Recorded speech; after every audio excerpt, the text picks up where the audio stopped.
What's up, guys, and welcome back to the Nicaea 3 YouTube channel. My name is Colin, and today I want to give a reflection upon a video that Redeemed Zoomer just put out, specifically talking about who has proper jurisdiction within the one Holy Catholic and Apostolic Church. And obviously, he has a specific way of fleshing that out. This is also in response to a recent decision that was made by young Anglican to join the Episcopal Church. And so what I want to do is give my reflections here upon this, as one who actually kind of has a foot in both worlds in a sense. So this is going to I'm intending this to be an ironic video, but I attend both full-time, both a conservative Episcopal church and an ACNA church, okay? And so I think my reflections here may potentially be helpful to those who are trying to discern and wrestle through this question. So that's why I want to give some thoughts on this. That's one reason. Okay, so with that said, if you like the contents of this channel, keep in mind that a subscription, a like, can really help push this content out. So again, if you do like this, just keep in mind that can really help us, especially in the young stages of our channel. Okay, so getting specifically to the point of the video, okay, I want to begin by starting about a couple of reflections where I would agree to a certain extent with what Redeemed Zoomer is saying and talk about where I think that these principles can actually be really helpful in a certain sense. And then in the second part, I want to give some pushback upon it and talk about how I think that the context of the modern world and even developments throughout history and theological principles also can shed a different light upon this. And I'm going to be speaking specifically from what I would label an eschatological epistemology, but I'll get to that in a little bit. Okay, and that's really what goes on, I would say, at the highest levels of ecumenical discussions amongst these groups. Okay, but so I'll begin by speaking about things that I appreciate about his video in particular. Okay, for one, I do appreciate the seriousness with which he takes the ecclesiology of the early church. Okay, so this notion of saying that it's no light matter to just say, I'm going to go start another church. I'm going to set up a rival bishopric here or this and that. Those are very significant things that certainly in the early church were considered to be extremely serious. And he lays that out, whether it came to Athanasius or other elements of the early church. Okay. One thing I would note, okay, and again, none of this is meant to be a gotcha. I say this video with nothing but respect to him and to others. I may not agree with everything they say, but as an individual, there's nothing negative towards him or anyone else. Again, I respect him. It's meant to be a constructive, trying to move the conversation forward. There's an extraordinary difference between a national church with bishops and a national church without bishops, okay? So the early church also would have strongly diverged from any sense of like the presbyterate, like a council of presbyters being able to go into new lands. And when I say the early church, I know there's debate about the early church. I'm still a historic episcopate guy, an apostolic succession guy. But I'm saying as far as like by the time of Nicaea and that type of period, the 4th century, certainly a council of presbyters would have not been, the standard for the church. So, and that's where young Anglican would draw a distinction here. And so his argumentation is based off of the episcopal jurisdiction that came into the United States from England specifically. Okay. But I want to at least draw that difference here. Okay, with that said, another area that I just appreciate is I think that this notion of jurisdiction, and even when he got into the video into like parish level stuff, what ends up happening when you have that type of model, and I appreciate that type of model, is there is this sense in which the whole community has the ability to keep the church properly with proper doctrine. So if every single conservative joined their local like Episcopal churches, they'd probably be a lot more orthodox. So I get that point, and I appreciate that point from the Reconquista movement. And I also think that it would significantly raise the level of Christian unity and then our common witness to the world. So I do think that it's a fair point to wrestle with. What would happen if all these different groups that are conservative were to join the one local parish church, right? How would that also affect, if you say I'm a Christian, you don't have to try and explain it further. You're just like, I go to this church, and then there's more of a united witness. I do think that that's something that the modern church certainly needs to learn from the ancient church, and something that we do absolutely want to move forward towards. And so again, as somebody who also goes to a conservative Episcopal church, I appreciate this notion and this particular mindset. I think it's really important. Okay, I see a lot of validity in that type of thinking. Okay, now with that said, a couple places that I would specifically push back. Okay, is when it comes to jurisdiction in the modern world, I think one thing we have to flag is that the transiency of modern humanity is significantly different from how it was in the ancient world. So, like in America, he and his model makes concessions for the seven mainline churches. But again, this gets very, very challenging because then what can end up happening is like, right, the Germans come over from Scandinavia and start Lutheran churches, and the English come and start Episcopal churches. And then, some of the more the low church Puritans will start, whether it's Presbyterian or whether it's, do you know what I mean, like a revivalist Methodist type church. And then you've got like the Irish coming in, and they'll start an Irish church, or the Russians will come, Irish Roman Catholic Church, or a Polish Roman Catholic Church, or an Italian Roman Catholic Church, or a Russian Orthodox Church, right, or a Serbian Orthodox Church. And so it kind of becomes a transplant. I also think of like in Africa, right? Do you know how hard this would be to parse out this if you held to a strict early church? There's no leniency model for jurisdiction in Africa. Well, you'd go, okay, well, so Nigeria would be under the jurisdiction of the English, but then like which countries like Congo, Roman Catholic, Rwanda, Roman Catholic, like you'd have this hodgepodge all over the map, right? And obviously, ideally, there's one church, but I'm saying that it does become really challenging in this sense. And it also becomes challenging in the sense of, as he noted, that early on, like Eastern Orthodox wouldn't necessarily plant bishops in the West. But today, what you've got all the main groups of Christianity doing something like this. Like there's a Latin patriarch in Jerusalem, and there's Eastern Orthodox patriarchs in the United States, and in like places like London. And so it gets to a point where it's like, the principle of unity is proper and correct.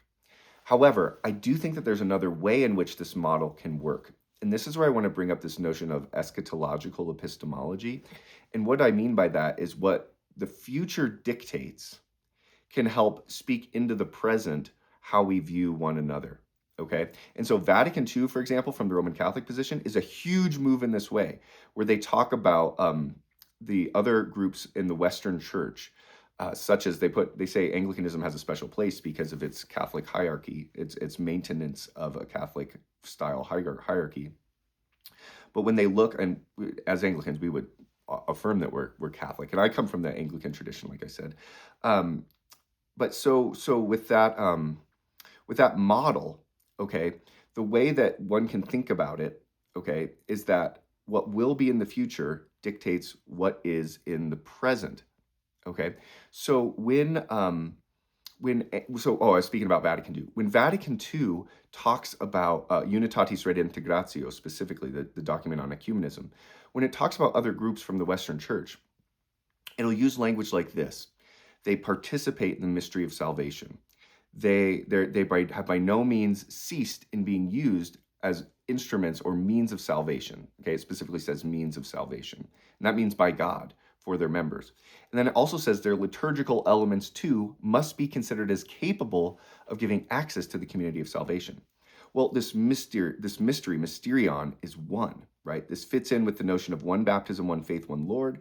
It also fits into the Eucharistic theology of anamnesis, right? That when the Holy Eucharist is celebrated on the altar, what's going on is in anamnesis, in a converging of space and time, the cross is represented on the altar. So the once for all sacrifice of Christ is made present on the altar. The Eschaton is also made present on the altar.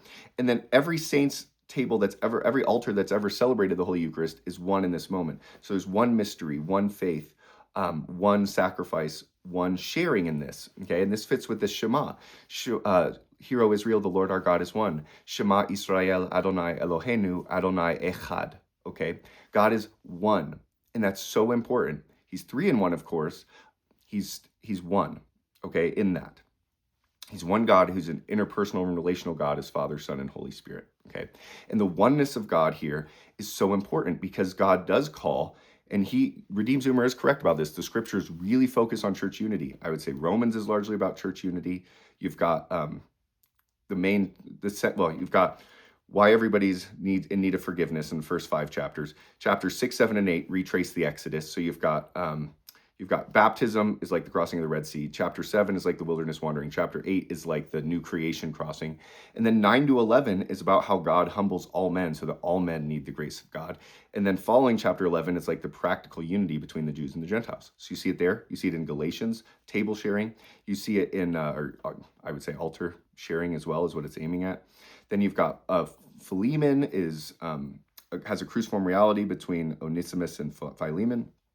You've got First and Second Corinthians, Ephesians, Philippians. So much of the New Testament is about the unity of the church. So he is correct there, and the oneness of the church is so important. Okay, but how is this oneness going to ultimately be achieved? Is it going to be by trying to piecemeal all these different jurisdictions in a hodgepodge? Like that's really tough.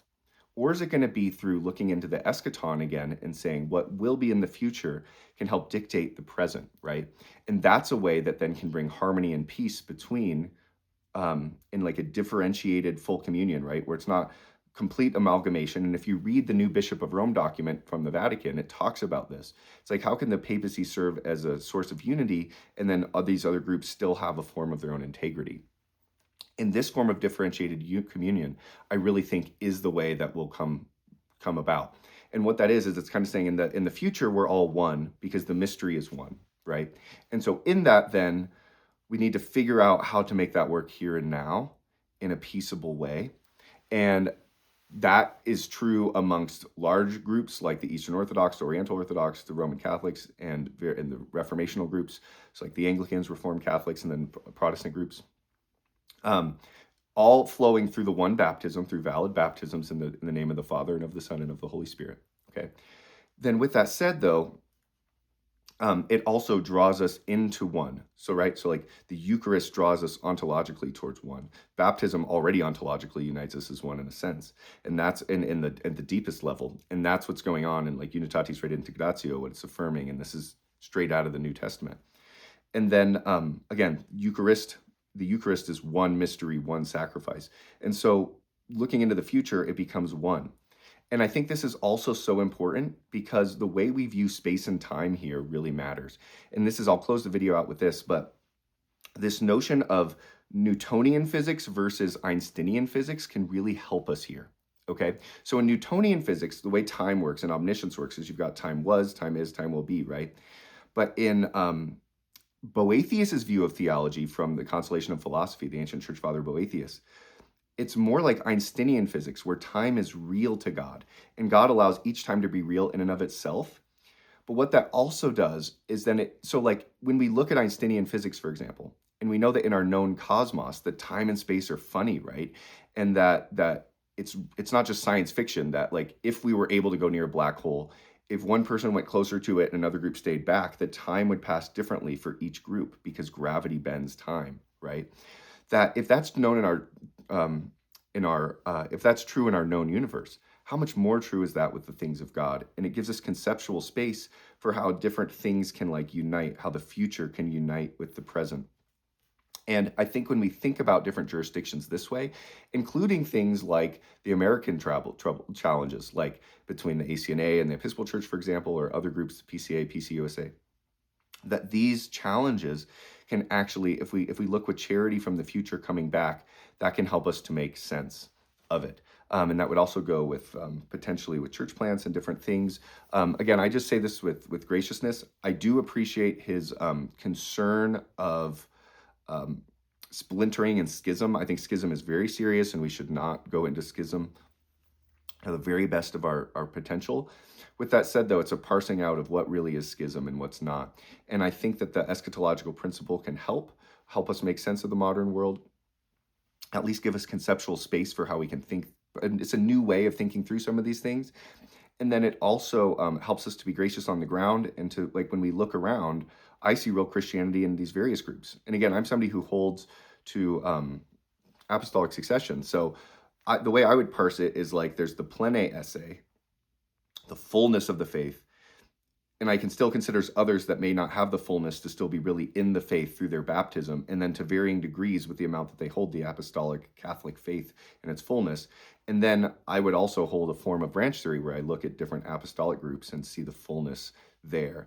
and that then we can always learn from one another, and we can also learn from the other groups that I may not potentially have the fullness, but still have real movement of the Holy Spirit. And I think that gracious posture is a way that can really help us in the midst of these challenging discussions. So again, I know that doesn't solve everything, but hopefully it does give us conceptual space and another way of thinking about it. How might the eschatological principles speak into here and now? And also, how do we move towards unity and less schism? And I think that constantly needs to be on our mind, the unity of the church. Where is convergence happening? Where can we doctrinally see the best in the other?